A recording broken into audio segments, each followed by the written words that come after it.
you heard me say also in the opening video, everyone joins a band in this life. Some of them play music, but we're all in a band.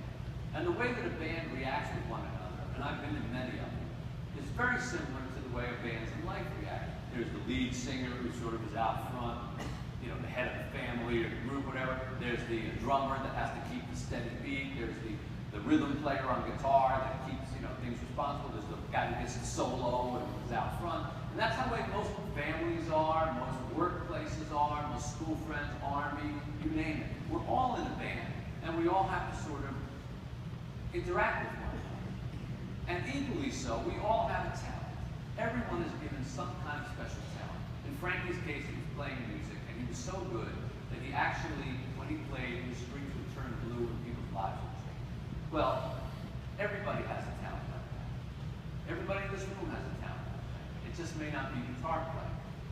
You might be a teacher, and you've influenced somebody, and they want to be a teacher. And so you have changed their life.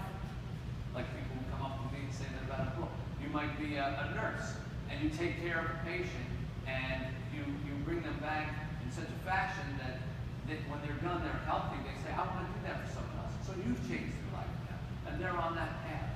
Everybody has that kind of talent.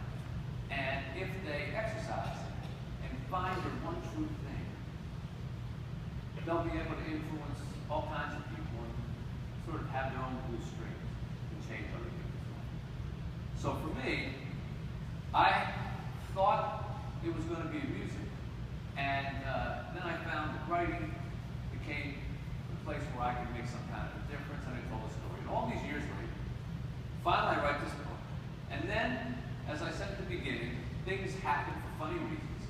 The musicians who participate in this book are so interested in it that they decide they want to make a soundtrack. They're going to take the songs that I mentioned in the book that Frankie made famous, which aren't real songs, but I give them names and I give them some lyrics. And they take the names and the lyrics and the year that the song supposedly came out, and they go off and they write the music and record it. So they're basically, they did remakes of songs that never existed. I don't think anybody's actually tried that.